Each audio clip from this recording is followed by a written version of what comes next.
Hey, Garrick. Curiosity Hello. killed the cat, and it also helped us find a subject for this podcast. Yes. Let's have ourselves a podcast. Sounds good. All righty, sir. Well, it is a sunny day outside in beautiful Sweden. There are Nice. green leaves on every tree. Winter has finally broken its back, and I'm in shorts today. It's glorious. Wow. Yeah? I'm in shorts too. It's been hot here. Like how? Like it's getting into the if we go into Fahrenheit, it's going into the like high 80s. Oh, wow. But during midday in Spain, that can get really hot. And then in Andalusia, you have these really wild temperature swings. So it'll go. So what is that in Celsius? It's like 26, 27, 28. Oh my gosh, something like that. we may not hit 26 or 27. Yeah. this But summer. at night, it'll drop down to 15, 12, 13. Wow. Something like that. So Nice. So big, nights and evenings and mornings are beautiful, really nice. Might even need a little jacket, but the midday can be just grueling. So is that technically why the siesta was developed? To kind of get away from the summer, the really bad heat in the middle of the day? I think so. Yeah. I think, but you've never read anything official on that? I've heard different theories, but I have a feeling that has something to do with it. It does this. It gets the heat in the mid-afternoon, particularly Madrid and south in June, July, and August can be really, really hot. Really hot. So okay, here's a random question. Mm-hmm. Pamplona has the running of the bulls, correct? Yeah. Yes. Okay, so yesterday we took a long walk through a nature reserve, which has these really cool. It looks like it's a lily, but it looks like a tulip that's been with the top of the flower that's been turned down. So it looks like the flower is kind of wilted or whatever. But anyway, it's a lily, and it was brought to Sweden in the now I'm going to get it wrong, about 300 years ago or so as a flower for gardens. And they started putting it in the King's Garden because we're a city that has a castle and different stuff with it. So the King's Garden is in the university area, and so they would put it on display, but they would take it to the outside when they had compost and different stuff at the end of the season. They would take all that trash and they would dump it into this field. And for some reason, this flower just did really well in that field, and now it's completely taken over the field, and it's become a heritage site and and different things. So a really cool place. Can't walk on it, can't go near it. You can just observe the flowers and stuff. Anyway, on the other side of the road, a huge field filled with massive dairy cows, but there was a bull out there, and we were admiring the size of the bull, to which someone in my family, I don't remember who it was, might have been my wife, might have been me, might have been one of my kids. I know what it was. My kids were the Fortnite dance when you beat someone and you do the little loser dance or whatever. Of course, one of my kids. Well, I didn't know what it was, man. So one of my kids started doing that to the bull, and I was like, "You better be careful." I was like, I don't know what you're doing, and my daughter said, "I accidentally did it," and I was like, "You accidentally just whatever." Anyway, long story, blah blah blah.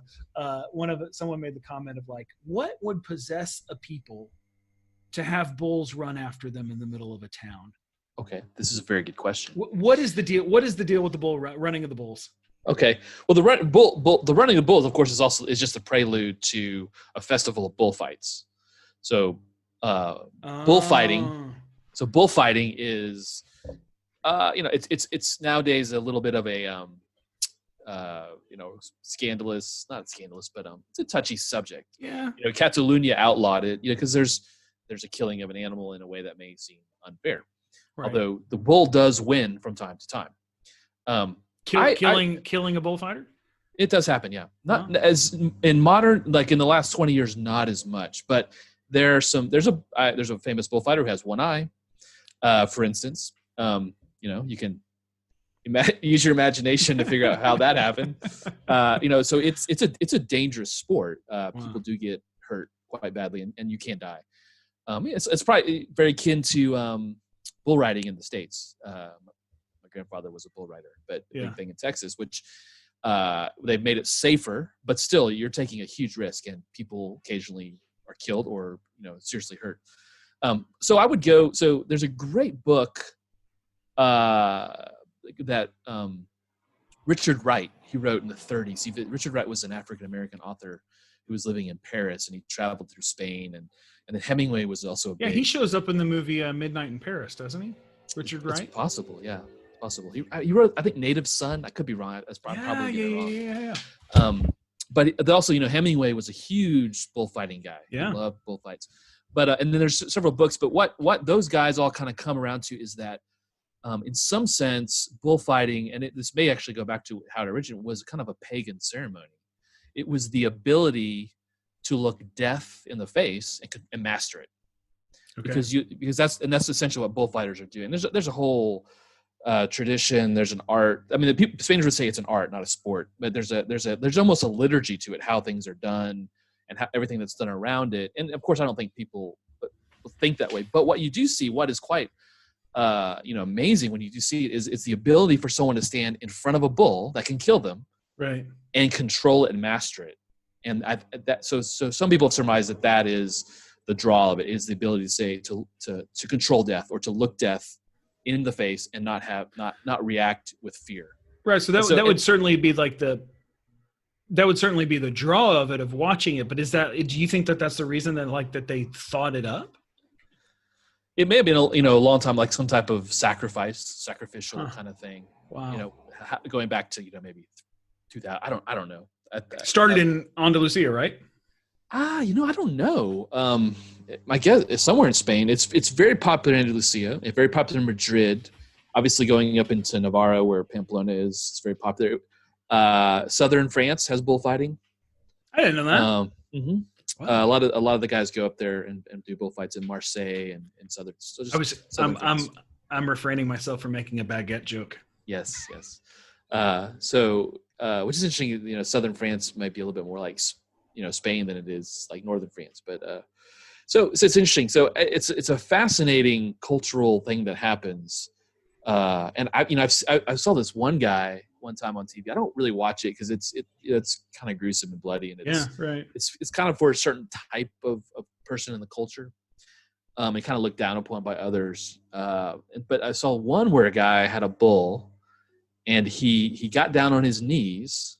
He touched his head to the bull's head. Now the bull was not as strong as he used to, but still he touched his head down and touched the bull's head with his head. Then turned around on his knees, so he couldn't even see the bull anymore. The bull was behind him, and then got up and kind of did this really big kind of flourish with the bull behind him, but he didn't, so there's a huge element of faith, a huge element of, so there's all these kind of, and maybe some of these are Spanish kind of culture of risk, taking risk, kind of showing off, pride, certain kind of things of Spanish culture that you see a lot, throughout, and bullfighting tends to hit a lot of those. I think a lot of risk taking, and just trusting, kind of fatalism, a little bit of fatalism. Yeah. Because you could die, but it's fascinating. And the guys who do this, there's great books about it. I mean, they're just, I think the closest you would get in the States is bull riders. Yeah.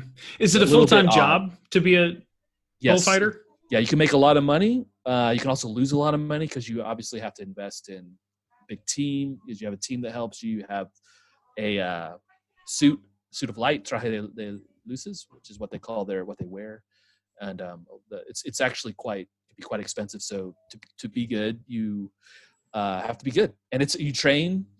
One of the best guys, he grew up skiing actually in Granada, and so he was so they're athletes too. They're not just guys who kind of go out there, and they're well trained. I've seen people train for this as well, and it's because it's all about how you hold it's almost like dance in some ways. Yeah. You have to be in good shape, and you have to be able to hold certain positions and things. And that's what's going to make you money. You ever seen anyone do a Fortnite dance to one of the bulls? No, I've never seen that. Maybe it's the next thing you're going to see. Maybe that would be. But I mean, I don't know. It got me. This was not an intended segue, but it did get me curious as to. Yeah, so I do that from time to time. I think that's one of a good discipline to develop in life. Curiosity. I have a good friend, Michael Metatal, is the most curious person I know. He's taught me a lot about being curious. No, Mike.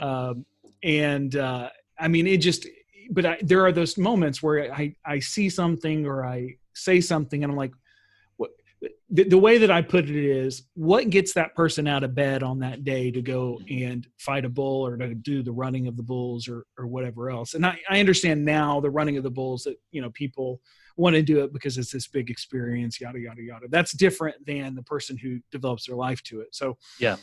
But I remember and technically the guys who actually live there don't like those other guys coming, the tourists. Oh, really? Because for them, they train for this, they prepare, they do it every year. They know how they do it. And actually they do it in a way that is actually quite safe. But when you throw in 200 drunken yokels, that's when people start getting hurt. So they actually do not appreciate.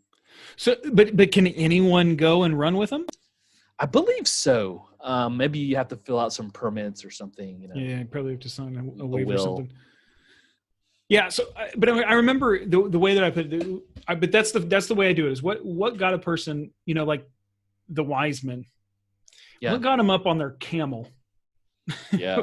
Presumably to go and follow this star for however long they followed it. Yeah. That was so far away. And of course they had a field they were disciplined in and everything else, but they were curious as well. Yeah. Curiosity may have killed the cat. It also gave us vaccines and many other things that we can be thankful for. So there's a great deal to be won from being curious. Yeah. I fight those times though in my life where I think I vacillate between curiosity and assuming I know the right answer. So I think curiosity is actually something that some people are naturally curious. Yeah. And then I think curiosity for probably the majority of people is something that you have to develop.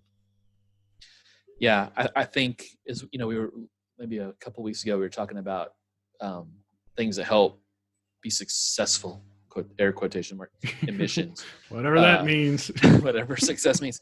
And as we were talking, I just realized, curiosity is huge to go into. I mean, the fact that I know stuff about bullfighting, and I don't know that much, but I wouldn't know that if I hadn't learned in Spain and felt the need to learn about things in Spain, because to understand to share the gospel, to be a part of this culture, to live in this culture, you don't have to understand everything, but you have to have curiosity to learn and try to figure these things out. And, if at least because then at a party, you can hold a conversation for a little bit and impress people. That's right. So much about being a missionary is being able to hold a conversation long enough for the person to think that you're not a complete doof. You're not a complete weirdo. Yes. Oh, it's so I think true. Curiosity it's is so important. true though. Yeah. No, you're right. Curiosity is hugely essential. I will say that traveling to new places or doing new things constantly arouses my, and I use that word meaningfully, like on purpose. Yeah. Arouses my curiosity. Yeah. It's amazing how often I can be reading a book, and the part of this is, on Strengths Finders, context is my number 4, right? So I'm constantly searching for context, but it's amazing how when I'm reading books, so right now I'm reading a book on the flu pandemic of 1918, otherwise known as the Spanish flu, which, by the way, did you know, I think we've mentioned this before, started in Kansas. Yeah, you told me that. Yeah, and then I looked it up, and so started in Kansas, but the crazy thing is the reason they chose Spanish flu as the name was because,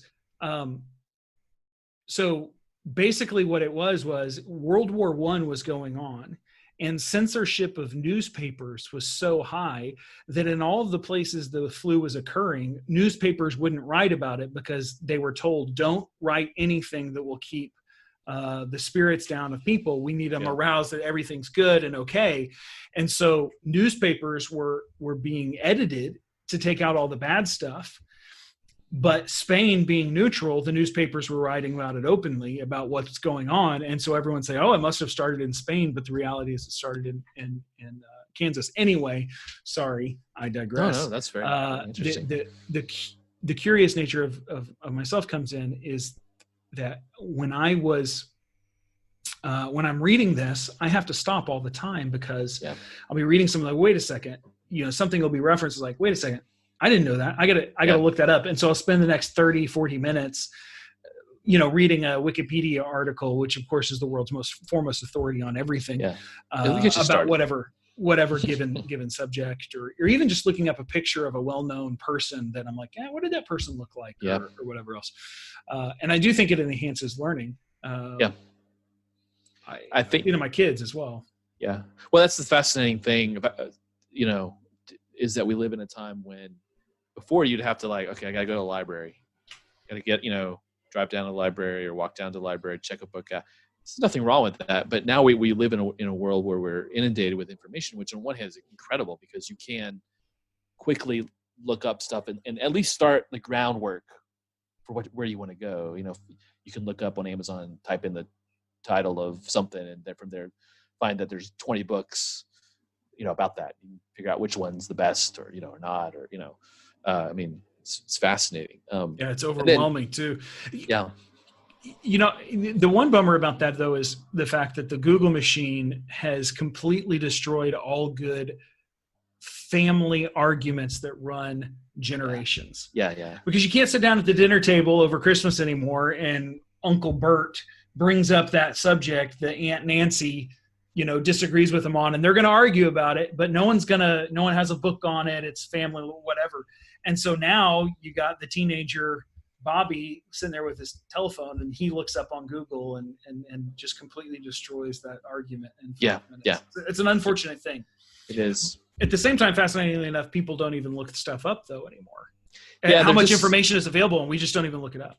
Yeah, there does seem to be maybe an actual lack of curiosity sometimes because there's just the information's all there, but yet people still don't use the mediums that we have to just kind of check things or look up and try to learn. So I'll go down a rabbit trail real quick here on curiosity. So Bob Dylan, he turned 79, I believe, yesterday. So this will be a little bit after the fact when this comes out, but 79, and this guy quite possibly one of the greatest, most influential artists of the 20th century easily. I mean, so much of what he did shaped American and European pop culture. But anyway, so to say that, so I read an interview about guys who had recorded with him, and some of them saying it's great to record with him. We love recording. Others like it's really difficult. And what they all came down to was like he doesn't want to ever play the same song twice the same way. So he'll play one song, he'll play like a Rolling Stone, but he doesn't want to play it the same way. He'll change the key or change this or whatever. And so someone was asking, they said, and so it's a curiosity. I think that shows an amazing curiosity, right? A curiosity to say, where can I take this work of art, these lyrics, this song? Where can I take it? Can I, and not to leave it stuck. And so someone asked him, was like, well, isn't that hard? Like, don't you want to recreate that brilliant moment that you had? And he said, well, recording is just a recording of that moment of that day. He goes, no one wants to live the same day over and over again. And so obviously creating art requires curiosity, all this stuff. Right. Living life, I think, takes curiosity, but it's a discipline too. It probably takes some time to do that, because you see a lot of people who maybe aren't doing that. I'm always amazed in crew. We have a lot of curious people. We're always we really do. Reading and always looking for something new and always trying. And I love that about it, because it sharpens me, because I'm always like, whoa, that guy read that book. Maybe I should read that book. Yeah. And people are very open to hearing. So I think it's one of maybe the undertone kind of. It's part of the ethos of the organization. In general, I would say that it's an unstated value to be curious. I would say, especially among those who are overseas. Yeah. I have not done a ton of ministry inside the U.S. campus ministry, so I should not speak of that which I do not know. Yeah, but to get back to Dylan really quick, finish my point, was he's got a new song that came out called "I Contain Multitudes," right? And I listening to it, I was interested. So just obviously he was making references all throughout American history, arts, but I've read some reviews, and people weren't picking up on the name of the title is from Walt Whitman poem called "Song of Myself," and so I thought that was interesting that you have people who write for a living but didn't have the curiosity or time to. Not everyone. Some people figure that out, but there were other people who shouldn't have. So I thought it was interesting. We live in a saturated time, and people seem to be actually less curious sometimes. So I'm familiar. That's interesting because I'm familiar with Whitman a little bit, not a ton. Yeah. I don't read a ton of poetry, but when you make that comment, I contain multitudes, I knew right off the bat that was a Whitman reference. Yeah. It's kind of like basically saying if I were to say I can't get no satisfaction, that someone would not know, and of course right now I can't think. The Rolling Stones. I was going to try to make a joke and say some other I was going to make a joke too, and then all of a sudden I panicked because I was like, wait a second. Because in the last minute I decided to say the truth, and I was like, wait a second, no, it's not Aerosmith, and all I could think of was Tyler. Oh gosh, that's terrible. Yeah. Well, anyway, so the point being is that it's a key reference point. So there's two things with that then that I'm curious about. Mm-hmm. One is I wonder if two things are going on. One could be the easy cop-out way for me to say would be society is no longer teaching the key reference points from whence we came. So someone like Dylan, who's well-read, who's curious, who also is old enough to his birthday is, what did you say, today or yesterday, I believe. Yesterday. So it was I don't even know what today is, May 20 something. So, or maybe it was Friday.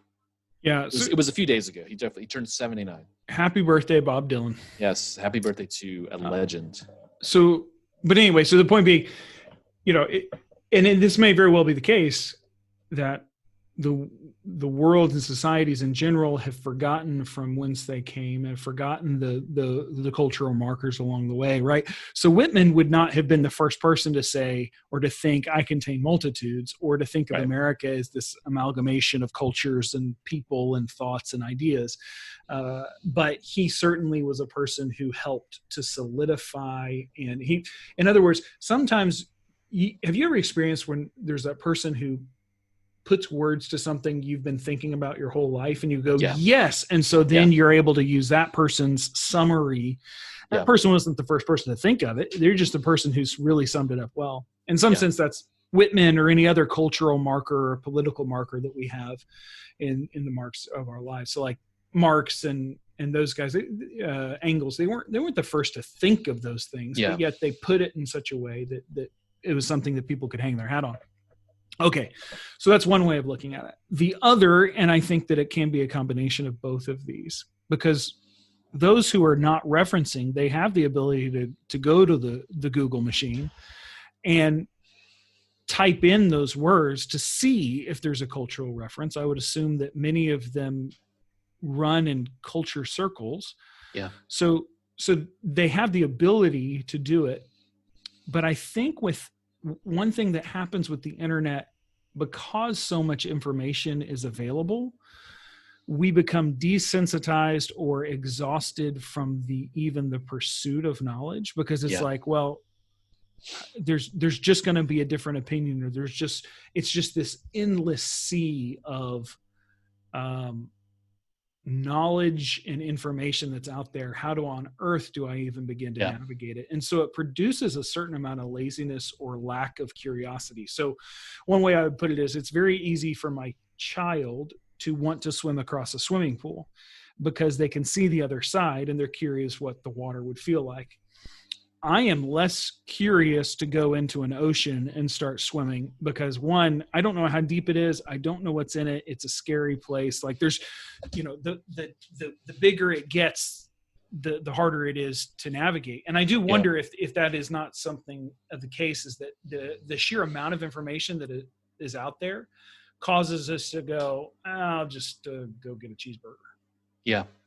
Yeah. I mean, you and I grew up in a time when media was a lot more controlled, in a sense. Yeah. We grew up in a time when there was 5:30 every night. There was the nightly news. You had three shots. Yep. For me, it was Rather, Jennings, and Brokaw. Right, those three guys. Yep.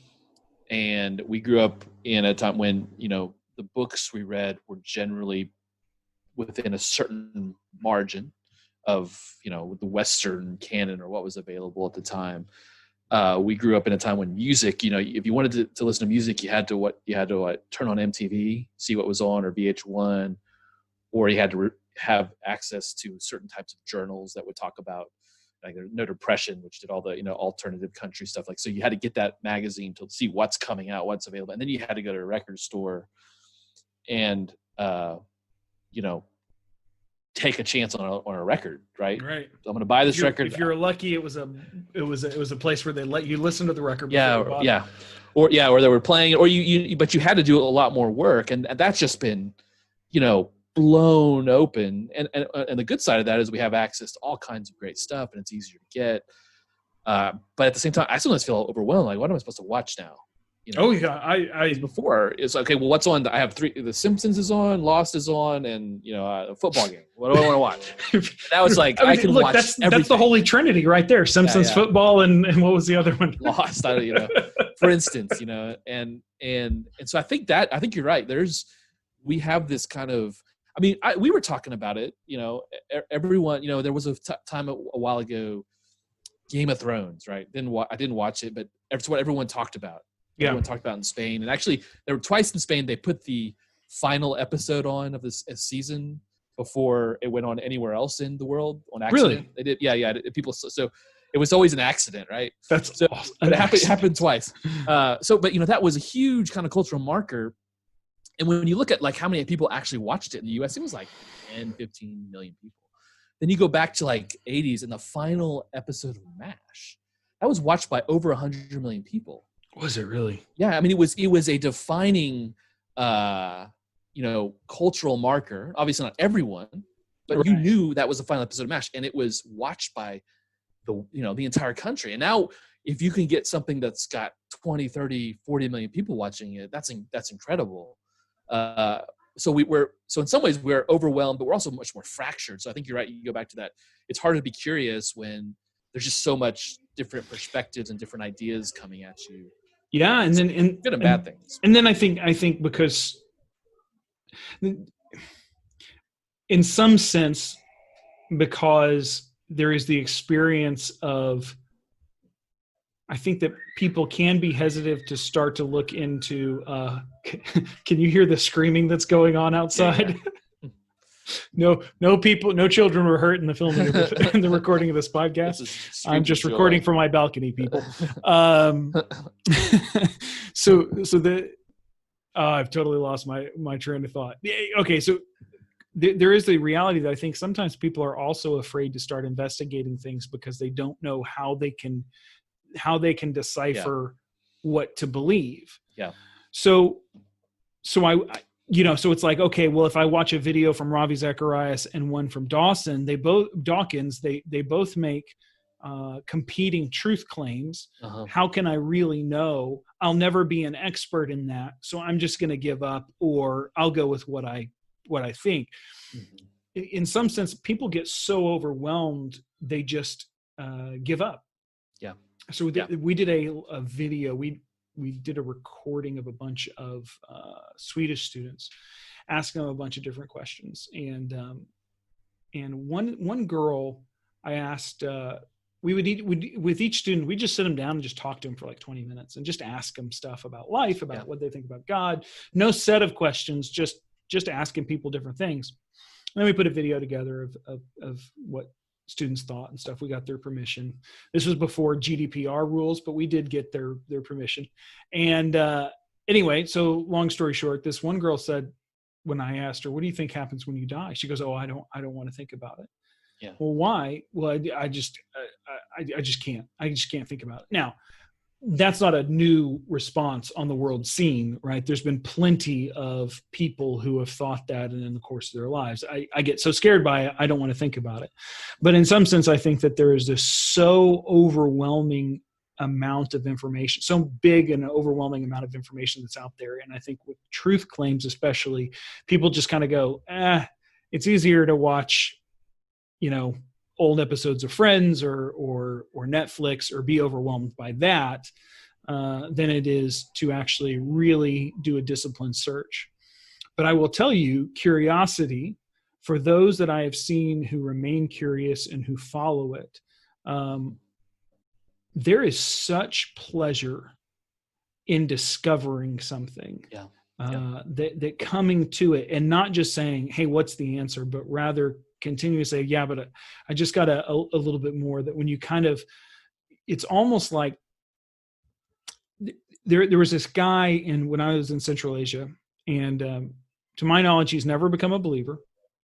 But for 3 years, we would go on 3-hour walks once a week, and we would just talk about the Bible and the Quran and different stuff. And at the end of 3 years, I asked him, Kareem, what is keeping you from believing in Jesus? And he said, Barrett, he said, the implications of this are so big. If I believed in Jesus, I would have to become the Paul to my people. So he in some sense was being discipled before he ever believed. Yeah. And I think the curiosity that he had was leading him, but he was discovering through that curiosity a deep truth that, to my knowledge, he never made a decision to follow, but I think reveals, that curiosity that leads us. And so it's part of the missionary endeavor, but it's also part of the human endeavor to remain curious. So there's if we transition here to missions, there's kind of two big issues here. Yeah. One is the, what do you want to call it? Postmodern, hypermodern reality that we live in, which is this onslaught of information. And interestingly enough, YouTube predicted that, right? I mean, remember Octung Baby, Zooropa, that was saying the world, and even they were saying Satan is communicating to you. It is nonstop. It is not necessarily all true. It is not. And so, and a lot of their songs in that time had this undercurrent of, hey, truth is there. You have to listen carefully. You have to go below, the song Discotheque, Wake Up Dead. And these were all songs about, hey, there's this noise. And that was a whole, all the concerts were about, there's this noise, there's all this stuff, but underneath it is God. Underneath it is love. Underneath it is truth. And you've got to figure out. And so I think that brings up a question for us, especially in the Western world, where people are inundated with information and with boom, boom. And some people, I think, very much want that's the surface of things. They want, as Bono said, to slide on the surface of things. They don't want to go below what's going on. They're happy with the bubble gum in their mouth. They chew it. So how do you help people who are happy chewing bubble gum and happy with just letting life go by? How do you help them get under that? How do you have people who are looking, but it's so much stuff. And I think on the other side is, as curiosity, how do, when it comes to just simple evangelism, how do we draw that out of people? How do we but then lead them to the right stuff? Because it's overwhelming for us, even as people. And so I think, well, I think that's a great point, because when I think of, again, when I think of things to, if someone comes to me and says, how do I be successful in a post-Christian, secular, post-secular, liquid modern, mumbo, whatever phase we're in, I would say that the most effective strategy that I can think of is being curious. Mm-hmm. So curious about a person's life, curious as to why they believe what they believe, curious as to how they came to that conclusion, curious as to why they might have ruled out other options, curious as to why when one subject comes up, maybe homosexuality or whatever, they had a visceral response or they had no response. Yeah. So there's a great book, a former staff guy wrote, Randy Newman. He wrote a book called Questioning Evangelism. Now, he wasn't saying we should question evangelism. He was saying using questions in evangelism. And Randy comes from he is Jewish. And he makes the point early on in the book. He says, maybe it's just because I'm Jewish that questions seem so natural. Like, Uncle Harry, how are you? I'm 84 years old. How else would I be doing? Or, how's the weather in Florida today? How else would the weather in Florida be? So anyway, things like that. But he's a really funny guy. If you've never met or talked to Randy, I enjoyed all the time I've gotten with him. But a great point that he makes of just becoming curious in a person's, the book itself really talks about using questions in order to maybe disarm, or as the late Ravi Zacharias said, questions allow a person to open up their own assumptions. Yeah. But I would even go so far as to say it needs to go beyond that. So Ravi Zacharias tended to talk about it, and I think Newman somewhat talks about it in the sense that you're using a question as a means of defense. Well, why do you think that? Because you're trying to probe. And what I would say is that works to an extent. I think that there's a huge time and a place for that, and I think it's really good. But I actually think valuing the Imago Dei in a person, the image of God, and being curious as to that person's story allows me to go so much further into why they're doing what they're doing or whatever else, that I can then begin to see the entrance points to the gospel. So one way in which I say this is, I've actually gotten to the point where when people ask me the homosexual question here in Sweden, I don't answer it. By what effort? Because there's 5 or 6 different levels. I mean, I'll answer it eventually, but there's 5 or 6 different levels that are angles that we need to think about. Really, levels is what I'm going for. There's the level of, theologically, philosophically, but maybe what they're really asking is, do you value me as a person, or do you value my friend? Do you hate all people? What kind of bigot are you? And all questions these behind the questions. And those are completely different. So generally, if a person asks me that question, throws that up, I used to think it's just a smoke screen, so I'll attack the smoke screen. I don't do that anymore. I actually now have started just saying, well, why don't you tell me a little bit about why you're asking that question? And if you want to know how much of a bigot I am, well, okay, we can get to that. But a lot of times it ends up being that personal story or that thing that they, deep down are afraid of or scared of or suspect or whatever else, which makes for such a much more interesting conversation than, well, here is the theological line. And trust me, the theological line is needed. I did a 4-week series at our church, or I did 3 out of the 4 weeks on human sexuality and relationship to God. So I think it's an incredibly important subject. But the point being that curiosity allows for a much more rich conversation. And I think in a secular culture, and I would say go so far as to say all secular cultures, but I think even non-secular cultures, just getting interested in the person's life and being curious as to why they may not want to share with you. That's a different story. But insofar as one can be curious, one should be curious. And it opens up some incredible opportunities for deep, meaningful interaction. Yeah. And I think, if you look at Jesus and how he shared, obviously he proclaimed, but also when he had interactions with people, it was often these moments of drawing stuff out and asking questions. Not always, but you see that a lot. He asked a lot of questions. Obviously it was easy for him to communicate care and love and concern for people, which we struggle with as humans, but he didn't. I have a feeling some of the questions he asked people, also because he had a little bit of a sense of people, right? And maybe a huge sense of people. He could read people. He maybe knew a little bit about him. He knew a bit about. He was 100% divine, 100% human, but he had that ability to through questions. You see him, he's generally very gentle when he's talking to people and sharing about who he is. Occasionally not, but he knew when to say something that was a bit more to push the, but he does a lot of questions. There's a great book, which I can't remember the name, but it's and I can't remember the author, but maybe we'll talk about it some other day. The other thing I think is really interesting here too is alpha. I don't know if you've ever done an alpha course, but alpha, the whole concept of alpha is that whoever's leading the groups or whoever the Christians in the groups, that they don't give answers because the content's there, the questions are there. The idea is that people share and they share freely. And I've seen groups be killed by people who didn't follow the rules and said, here's the answers. I want to tell you. And those people will all leave very quickly.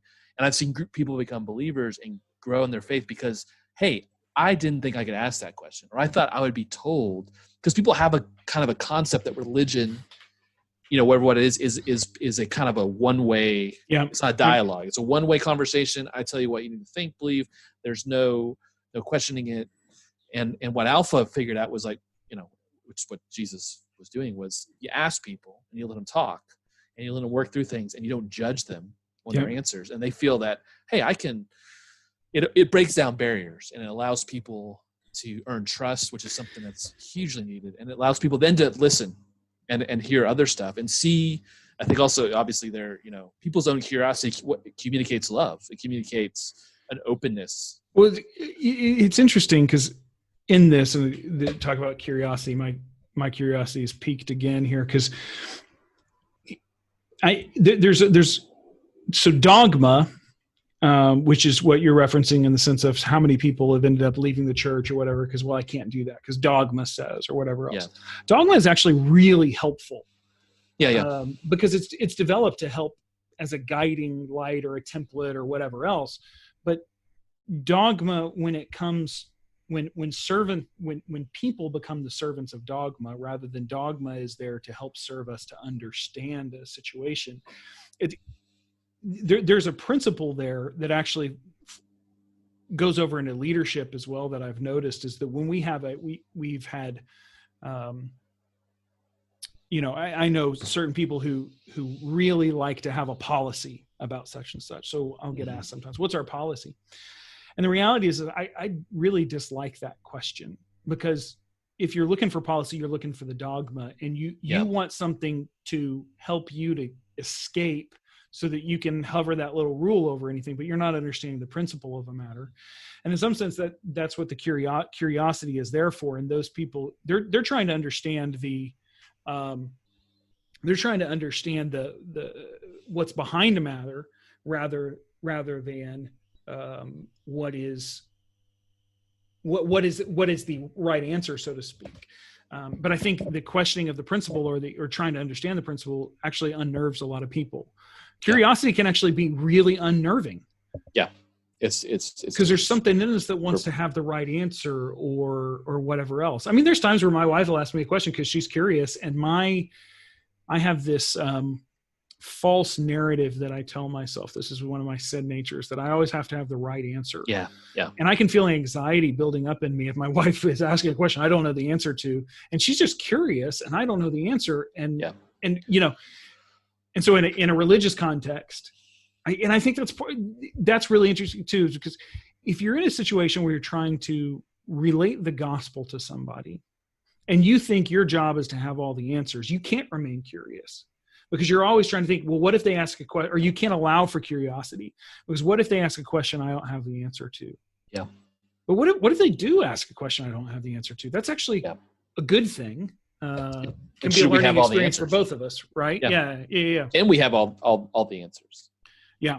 I don't think we have to have all the answers at all. And actually, I would go so far as to say there are a time and a place where absolutely we need to have answers, and you work hard. I mean, I read a ton, everything else.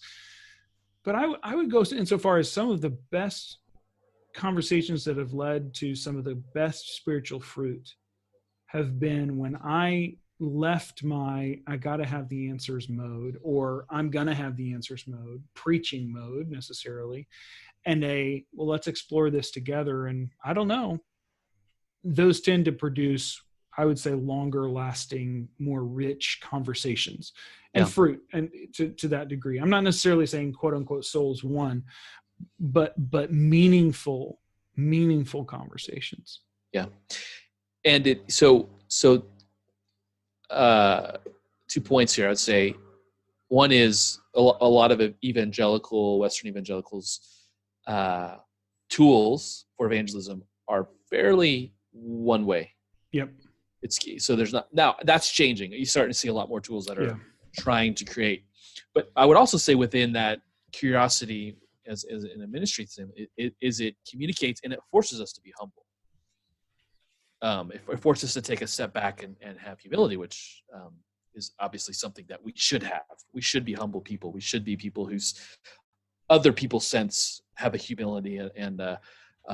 So I also want to say not just curiosity and to like gather information, but I think curiosity is maybe a a byproduct of actual humility to say, I mean, I've seen it myself. There's been times when I feel like even in ministry or family, I have to have all the answers because I'm in charge or I'm, but really when what you want is you want to build teams where everyone can go, yeah, I don't know, let's figure that out.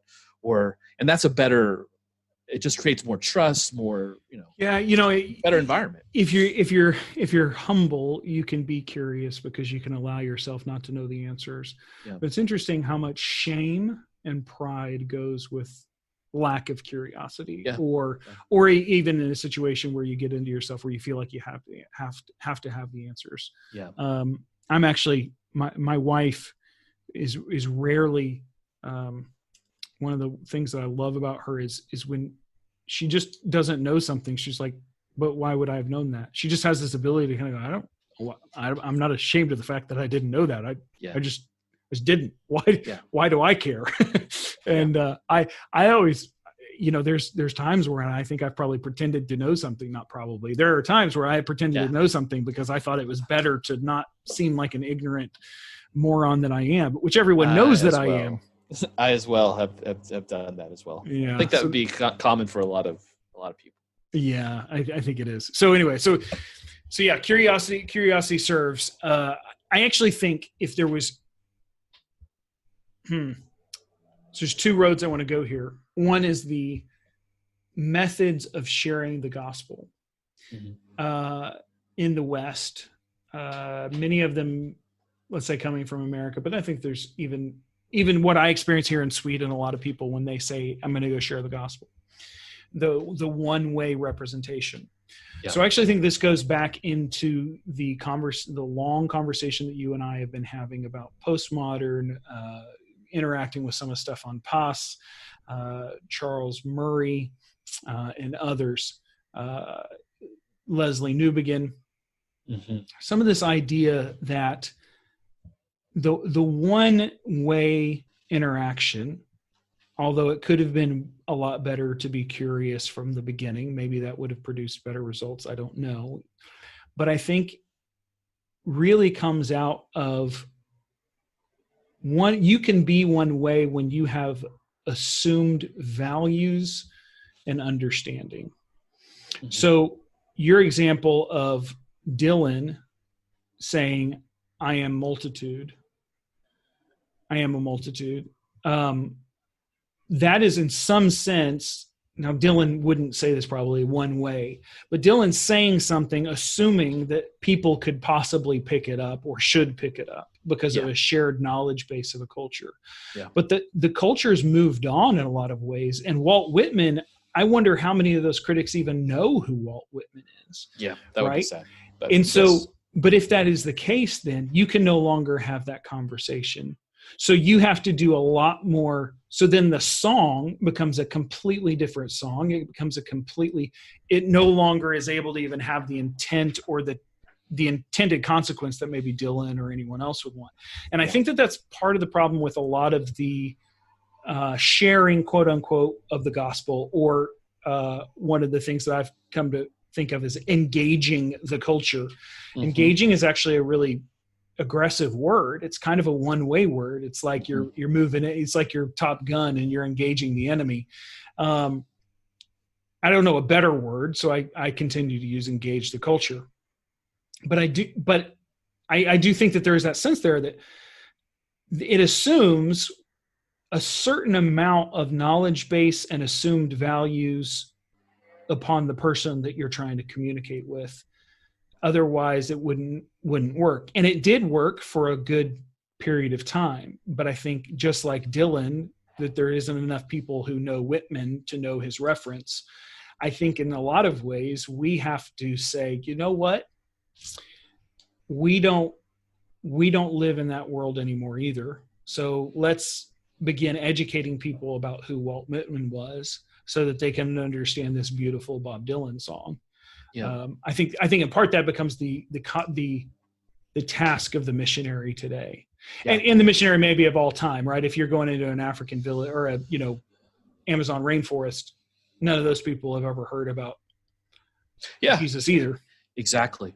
We're ending up where we started in some ways. I mean, that sounds kind of cheesy and no, but it's true. Actually, we're going back to where we started, which was trying to communicate to Romans and Greeks who are like, I have no idea what Judaism is. I'm not that interested in it. And now you're telling me there was a guy who and you have to think early on, they did not have a full Bible necessarily. I think they had testimonies, right, early on about what Jesus had done in someone's life or what they had seen Jesus do. And so that, there was some kind of power in that ability for people to go, oh, wow, and then resonate with that. And obviously, this is another thing which I think we should get into at some point, particularly down the road, maybe in a couple more, but the idea of the power of the Holy Spirit, right? To put it in a broad sense, signs and wonders, right? I mean, those things happen if we believe the New Testament. So it's interesting because you're right. We're kind of back to this whole new time frame where before we could, and we talked about this, you could walk into any context and go, "Hey, Jesus loves you," and people would go, "Yeah, that sounds great. I went to Sunday school when I was a kid. I know all these stories. We have a shared concept of this stuff, or even with a Muslim, at least you can, or someone from a Jewish background, there's some shared thinking because we kind of come out. But if you were to, go to the Amazon rainforest or in a tribe in the middle of nowhere somewhere, how do you begin to build that knowledge base? And I think in the secular world, that's more and more where we are. And so maybe that's, maybe we need to have a conversation about, where is God going to step up at some point and manifest himself the way sometimes you hear about stories of, miraculous things that led entire tribes to faith or led people to faith, or dreams, or, in the Muslim world sometimes where you don't have access. So I don't know. It's an interesting question because how do we rebuild that? So it's interesting. There's a pastor, no longer a pastor, but a Christian podcaster now, I guess, Mike Erie, in the U.S., who's used to say all the time, we used to go to his church back when we lived in California, but he used to say, God is a God of props. He likes to use things around us to help us understand who he is. Mm-hmm. Signs and wonders often tend to be there because it is what they're signs of power that the people would believe, right? So dreams and visions show up in the Muslim world all the time, in large measure because they actually write books on helping them interpret dreams and visions, because it's something that like the people, so the fact that Jesus shows up in dreams and visions, for the secular West that doesn't really believe in anything but science, maybe Jesus shows up in a test tube. I don't know, that's where I'm like, where do those things show up? I wonder. I'm curious to know. I don't. That is a completely half-baked thought, but it's something that I've thought about. But I do think that that's where signs and wonders show up. But I do think that we need to be prepared to admit that the culture has moved on, and even Tim Keller would say. I was listening to a great interview that he had with Carrie Nieuwhof. And Keller would say that, hey, look, even New York has moved on from where I was when I came here 30 years ago. He said, when I came here, it was all about finding yourself, being released from the old way of doing things, not feeling guilty. And now it's all about social justice. And he says that, so their presentation of the gospel and how you the gospel enters into people's lives is completely different. And he said, to be honest, it's passing me up a little bit. And of course, he stepped down as the pastor of Redeemer. And he said, it's time for a new generation to understand these things. I think there's a pitfall for any Christian church organization who thinks it worked this way and it works this way in spot X. It will always work here. So Berea and Athens are relatively close, but the people's approach to Paul's message was completely different. And so context and curiosity, I often think Paul was probably a very curious person, because it says before he went up on Mars Hill, he walked among the gods right? And so he looked and he observed. He became curious. Well, who is this unknown God? He wasn't just looking for a means of getting the gospel in. He wasn't wedging it in. He was curious as to a worldview. Now, granted, he knew a lot about that worldview, but the point being, I think we forget even how diverse the ancient world was. We tend to go, oh, the ancient world. And it's kind of like whenever we go, I love it when I'm at a conference or I hear a talk and people are like, well, in Europe, I'm like, ask a Spaniard what the difference between a Basque and a Catalan is, right? A Catalonian. Like there's huge differences in cultures and attitudes and different things. So I think even in Europe, we have great gradation and multitudes. Yeah, we contain multitudes. We really have come full circle now. Anyway, I do think that's a thing that we have to consider is how are we entering into the context that we are, and that's where being curious comes in, right? Yeah. If you're talking to a German shortly after the fall of the Berlin Wall, you might need to be curious to know, was that person East or West German? Because that's going to change the way that you even approach that person. Yeah. I think I think there's certain things that are fairly transversal. Is that a word in English? I know in Spanish, but that cover, for instance, I think at the very end of the day, when you get down to it, if you do ministry where you genuinely love others, where you genuinely communicate the gospel out of a concern for others, when you build communities that do those things, you're going to be all right. You're going to build and grow, maybe, and you have a passion for others. But obviously, I think what your point is very important but those are deep biblical, things, aspects, qualities of a church or of a Christian group. But then you have to take that to another level of, okay, where are we right now located in time, history, geography, and we need to try to do those things and communicate those things in its grand scope, but in a way that people in that context can understand and grasp it maybe quicker than in other ways. So I think those are, for some people, that's very natural because they're from there. What I've noticed in Spain, when we see people become Christians in Spain here, and then they come on staff, they're our best evangelists because they went through that process. Right. They understand it, and so or students who've gone through that process, they that's the way they think, so that they don't even question it. But coming from the outside or coming from a culture that when we grow up in the church, it could be a lot harder to then see that other way, and so we have to become curious, and we have to help people become curious. Yeah, if I had to give top 5 characteristics to make a good missionary, I think I would say curiosity needs to be in that top 5. I don't know where it needs to be, but I don't think you can carry out the task of trying to communicate to a people not your own.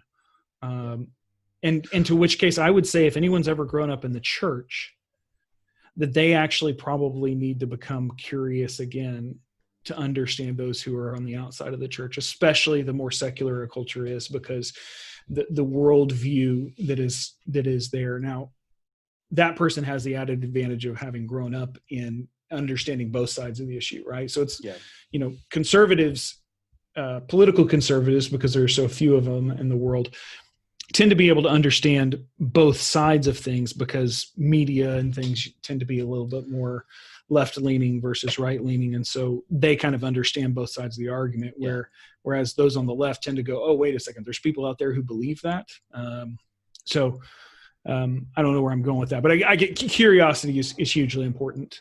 I think what I would say that flows out of a genuine curiosity is, do you have a love for the people you're sent to? For instance, one thing I love about Crew, that there's a sense of decoding and understanding the campus culture always. But if you're called to university students in Tennessee, if you love those people, you're going to learn about them. You're going to try to understand what makes them tick, not just because it's a strategy, but because you're honestly, you love those people. I mean, so in Spain, you come to Spain, if you're, hey, I really want to know what makes this country tick. I want to learn what does their food taste like? I want to know why their music is like that. And granted, you can't take all that always in, and you can't know everything, but you got to know somewhere and start somewhere. And I really do. But I think it flows out of a love for that culture and those people. And if you're going to love the people, you have to love their culture. And you have to also realize there's certain things about the culture that maybe you won't love, but you've got to accept that and still deal with that. So I think that's where I think idealizing quote unquote calling is maybe a danger and a pitfall that a lot of people fall into, right? So it's like, I'm not really sure I feel called to Spain. I just, or this place or that place, and they're looking for that unction that moves them. But the reality is I've never been to a place. So there are lots of places in the world that I'm not incredibly passionate about. Okay. Yeah. But when I meet a person from that place, all of a sudden a whole new world opens up to me. Yeah. I'm like, wow, because I get curious about that person. I get curious about, what got him up in the morning. I remember in college, I didn't even know the country of Benin existed, right? I was your typical college American college kid. And I come back from a missions trip to Central Asia and decide, hey, I'm going to befriend through the local university, international student as a conversation partner. And I'm going to love on him that way. And so the person they gave me was this PhD guy from Benin.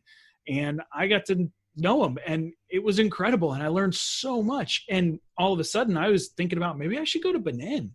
It wasn't because God, most of the time, and I think that this is the way that these things tend to work, is if you want to grow a heart for people, spend time with people. Yeah.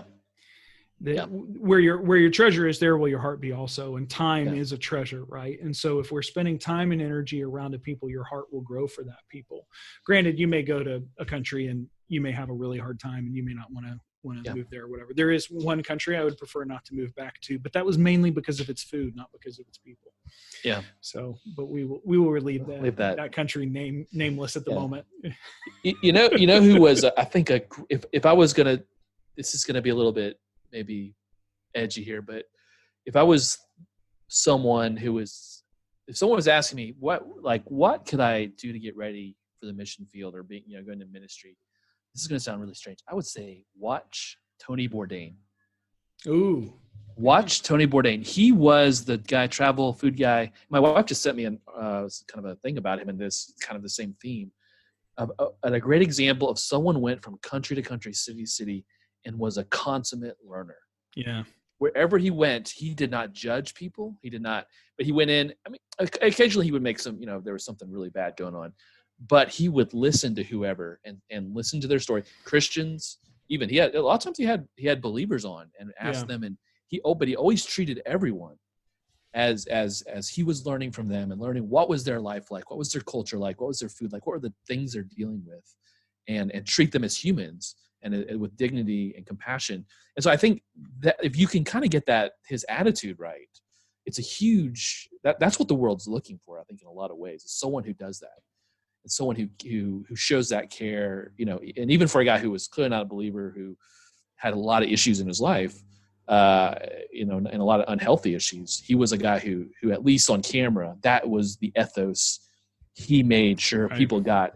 And I think changed a lot of people's perceptions of things. And and people loved his show because, or maybe some people didn't like his show because of that, but many people loved the show because he was a learner. He was not one of those people who visited, country bumpkins and you watched it because you wanted to see the country bumpkins made fun of. Yeah. Like he never made fun of a person for just being the person that they were. He did a really good job of that. That's a really good suggestion. Filter out all of the cursing and the drinking. Yeah. And some of the other stuff. But I think a fascinating example of that curiosity that communicates humility. And it's what we need. I think if you're thinking about going overseas and even for a short term, look at that. Yeah. Watch one of his episodes and see how he eats, he treats people. And the other one that I would say series that if anyone would ever think about going overseas, or we try to tell new people who come to Sweden to watch this is the show Long Way Down. Oh, yeah, Ewan McGregor. Yeah. Or Long Way Round. Long Way Round is better. Yeah, but Long Way Round is better because so one of the interesting things that I think made Long Way Round better was because they were green and they were experiencing so much trials and tribulations. It was a tougher, Long Way Down had difficulties, but because they had developed so much character, it didn't make for as compelling television. They knew how to handle difficulty, and so there just wasn't freaking out like there was on the first one. But the first one's where they learned that. So if you want to see the difference that character makes, this is a good reminder for me in my own life when I don't want to develop character, because character only comes through difficulties, and refining and pruning and everything else that's hard. But I really think that series is just fantastic. Oh, it's fantastic. There's the best. Go ahead. Sorry, no. I was going to say the part where the guy helps him. The kid had to be a missionary. He helps them in the Mongolia to get their motorcycle fixed. Yeah. It's like, what can we do for you? It's like, hey, he had something for his sister in like Iowa. He said, well, are you going through Iowa? He's like, yeah, we can go through Iowa. He goes, can you give this to my sister? Yeah. And so they drive all the way to Iowa from Mongolia and then call up the sister. I thought it was just fantastic, Oh man, I think that there's Mongolia is because of course where it gets really hard, right? So through Kazakhstan and all these other places, they're eating sheep's eyeballs, and it's interesting, but it's not compelling yet. And then in Mongolia, the truck flips, they break down, they don't know how to fix their bike, and some sheep herder from the Mongolian steppe comes and fixes their bike.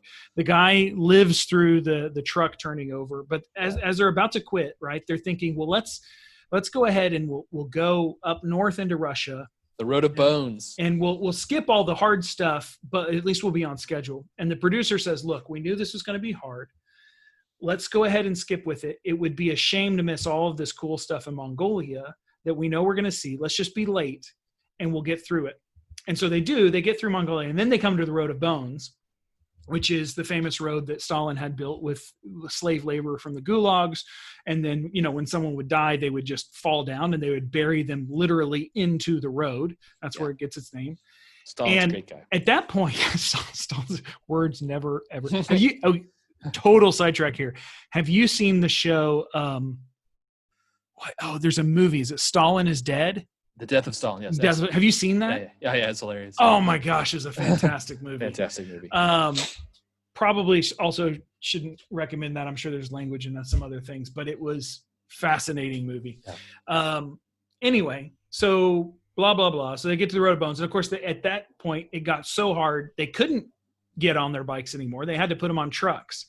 And it was slow going, and they're laughing, and they're having a good time, right? So it went from the end of the world has happened, we can't make it through Mongolia, to I'm laughing on the Road of Bones. Then they get to the end of Russia, and they fly over to Alaska, and they're on, beautifully paved roads. They eat this massive American breakfast, Yeah.